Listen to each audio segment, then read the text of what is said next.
only thing the boxing people don't know more. The only thing they know is how much the guy runs and trains. But when they come in 2 minutes in the ring, anything can happen. I don't care what, anything can happen. See, or he's overrated. And I'm not saying he's that. I'm just saying that it didn't matter enough to go and do what he had to do. Actually countering Canelo Alvarez quite a bit. So as Canelo would throw, he would just sit there, wait, block, and then boom, an uppercut or a right hand. Another mistake that Canelo's making too is he was throwing like one shot and then he was coming back squared. Mike Tyson didn't mince words after Canelo Alvarez's devastating defeat to Terence Crawford, labeling him overrated. Tyson said Canelo appeared average once he shared the ring with Crawford, who dictated the action with precision and poise. According to Tyson, the fight revealed that Canelo was never as dominant as people claimed. While Crawford's showing proved he deserves recognition among boxing's all-time greats, Tyson stressed that the loss exposed Canelo's flaws and reinforced the idea that the hype surrounding him was exaggerated. Prime, you gonna catch him? I'm just telling you, but when those guys started beating Chavez was already an old man, though. I gotta get from that, no, you gotta get him that. You know, he had close on. It was, man, he got him beaten in like 90-0 before he got beat. Oh, you gotta look at those scenarios too, man. Veteran trainer Teddy Atlas has consistently been one of the sport's sharpest critics, and when it comes to Canelo Alvarez, he hasn't pulled punches. Atlas insists that Canelo's reputation has been inflated by promoters, fans, and media eager to crown him as boxing's king without scrutinizing the details of his career. He argues that although Canelo has notable wins, many came against carefully selected opposition, making his resume look stronger than reality. To Atlas, the aura of Alvarez as an unstoppable force is more illusion than truth, a creation of marketing more than raw talent. At the center of his critique is the belief that Canelo has gained more from favorable timing and perception than from consistently proving superiority in the ring. Quite as up in arms. We actually sometimes said he fought a smart fight. But when he didn't fight the kind of fight to make it an entertaining fight against our guy, against the popular Canelo, again, the king, so to speak, then we completely attacked the guy. So I think that that's got to be looked at a little bit, to be fair. Even before the fight, Mike Tyson predicted that Terence Crawford would outclass Canelo Alvarez. He voiced complete faith in Crawford's ability and said Bud could handle anyone. Tyson's stance underscored that he never considered Canelo unbeatable, instead viewing Crawford's adaptability and all-around dominance as the ultimate deciding factor. Hey, great fight, right? I want to say, why everybody say 50-50? You don't think it's 50-50? 60-40, what are you going to do? Which one? You think Crawford can stop him? Crawford can stop anybody. I'm not saying he can't, he's going to, but he can't. Beyond Atlas, other analysts have echoed why Canelo is often seen as overrated. Some bring up the performance-enhancing drug controversy that briefly cast doubt over his career, though his reputation largely remained intact. More critically, they point to his career path after being outclassed by Floyd Mayweather. After that loss, Alvarez became more selective, frequently fighting opponents past their peak or those who suited his style. This strategy helped him pile up belts and sustain his superstar image, but it also raised doubts about whether he truly challenged himself against prime competition. By carefully curating his opponents, Canelo kept his reputation intact. Yet to skeptics, it was proof he sidestepped the defining tests of a legendary fighter. Alright, this guy right here is overrated as fuck, and I'm gonna tell you why. Now, early on in his career, when he was the young up-and-coming contender, undefeated at the time, we all remember that infamous match with Floyd Mayweather where he just got dog-walked. Floyd Mayweather completely outboxed him, completely outclassed him. That fight ended up being a split decision, which is crazy because if you've seen the fight with your own two eyes, I don't think Canelo landed one clean punch on Mayweather the entire fight, and it wasn't even close. Also, early on in his career, he was accused and caught cheating performance enhancers. And you know what they say, once a dirty fighter, always a dirty fighter. Even though that's not factually the case, because he was able to move on with his career, bounce back from that loss, bounce back from the cheating accusations, and make like a great boxing legacy for himself. In the court of public opinion, normally with most fighters that are, caught cheating at any point in this career, it always sticks with them. But with Canelo, it seems like everybody forgets. Now, obviously, to this day, he's still looked at as one of the faces, if not the face of boxing.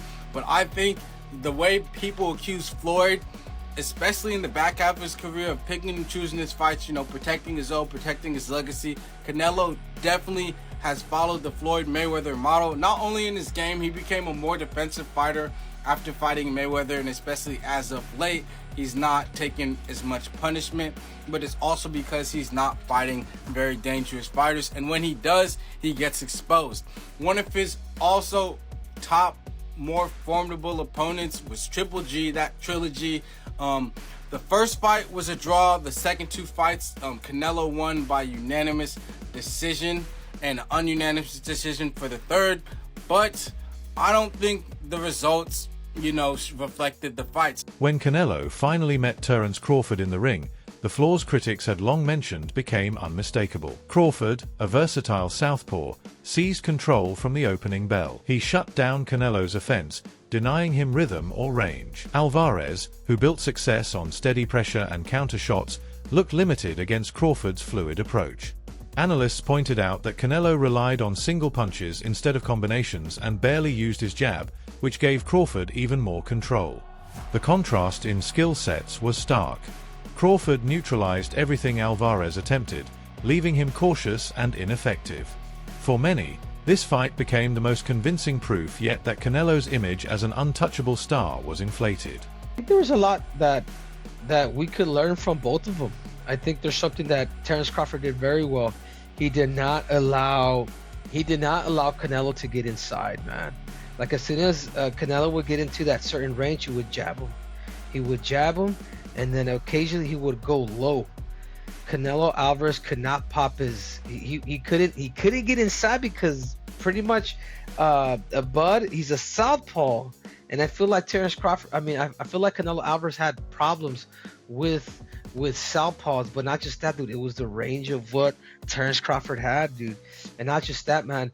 Terence Crawford was actually countering Canelo Alvarez quite a bit. So as Canelo would throw, he would just sit there, wait, block, and then boom, an uppercut or a right hand. Another mistake that Canelo was making too is he was throwing like one shot, and then he was coming back squared, and that's when Terence Crawford would actually catch him. We didn't see any like lateral moves where he would throw and maybe push off to the side, as we used to see Canelo Alvarez as what he would do in these fights. Allegiant Stadium, there was a lot of people there. Terence Crawford had the ability to fight backwards and stay composed, good defense, hands was always up, countering everything that Canelo was throwing at him. He was just a little more active fight. Looking at the fight, bro, like it was competitive. Canelo did hit him to the body, but it was pretty much all Terence Crawford, man. I don't know how many rounds I actually gave Canelo, but I want to see a rematch. Because Canelo did mention, I didn't feel good. Like my body was just, it wasn't reacting. My mind wanted to, but there was something physically with my body that it just felt different. So, but overall, boxing tends to put these big events, these fights don't show out like the UFC. Canelo's loss to Terence Crawford sent shockwaves through the boxing world and raised immediate doubts about his future. In post-fight interviews, his tone and body language hinted at uncertainty, sparking speculation that retirement might be on the table. Crawford's calculated dismantling of Alvarez gave the impression that Canelo's era at the top had reached its conclusion. The victory was quickly hailed as historic, not only for Crawford's dominance but also for the symbolic changing of the guard. Once viewed as the face of boxing, Canelo saw his aura of invincibility fade, while Crawford emerged as the sport's new standard-bearer. For fans, the story flipped overnight. Alvarez was no longer the king, and conversations about the twilight of his career became unavoidable. Crawford was going to create history. I told you guys this before he fought Sean Porter. I said that Terence Bud Crawford can beat first ballot Hall of Famer and superstar and legend Canelo Alvarez. I've been saying this for years, that Terence Crawford can beat Canelo Alvarez. And tonight, he did just that. He did just that. Not only did he beat Canelo Alvarez tonight, but he arguably retired Canelo Alvarez, who after the fight, Canelo Alvarez stated that he's done everything that he needed to do in the sport of boxing. When asked, do he want a rematch? with Terence Bud Crawford, Canelo Alvarez said, it's no need. He gave no indications of a rematch. And Canelo Alvarez stated that he's a Hall of Famer, he's a winner, just being there made him a winner, right? And he stated that he's done everything he needed to do in the sport of boxing. That's what he said. Canelo Alvarez got schooled once again. I told you guys, styles make fights. This style, this particular style of boxers and counterpunchers and movers has historically given Canelo Alvarez problems. And as I told you guys, right? Terence Crawford can fight any which way he chooses to fight. He's just that much more versatile. For Crawford, the win was far more than just another notch on his record. It was a landmark in modern boxing history. By defeating Canelo, he seized all of the Mexican star's super middleweight titles, cementing himself as the undisputed champion in yet another division. This achievement elevated him into elite company, as only a handful of fighters in history have ruled multiple weight classes with such authority. At the same time, the financial contrast was hard to ignore. Canelo collected a staggering $150 million payday despite losing, while Crawford, the clear victor, earned far less. Commentators like Simon Jordan highlighted the irony. Terence Crawford making history when he came up against Canelo Alvarez and he won it on points in Las Vegas, and that means he takes all of his super middleweight belts, becoming the first fighter in the modern era to become undisputed champion in 3 weight classes. The man to my left was in Spain. Mr. Jordan got out his bed at 5 in the morning and watched it, and he no doubt saw Crawford speaking post-fight. The great things come to those who wait. You know, the cream always rise to the top. All the time that they blocked me out, they said I wasn't fighting nobody, I can't beat this dude, I can't beat that dude. Every time that I got a chance, I wiped the floor with him. So just imagine where I would have been at today if I had got them opportunities a long time ago. But then again, it wasn't my time. My time is now, and I'm happy that everything played out the way it did. And you're looking at the undisputed champion of the world right now. That is for sure. Is he the modern day GOAT now, Simon? Yeah, I think so. I mean, I think you can make the argument for Usyk too. I'm surprised he speaks like that because that's not normally the way he speaks, and the fact that he's got 3 undisputed means that he must have been given certain opportunities. So I'm surprised he felt the need to say that, but perhaps there was reasons behind it. I mean, Alvarez thought they were going to get him cold because he hadn't fought for 13, 14 months, had some surgery and stuff like that. And the other side of the argument is they've got an Alvarez that's been fighting lesser than opposition. That is not what he once was before. He was there to be beaten by someone of the standard of Terence Crawford, of which they're very few and far between. That wraps up today's video. Make sure to stay tuned until the next one.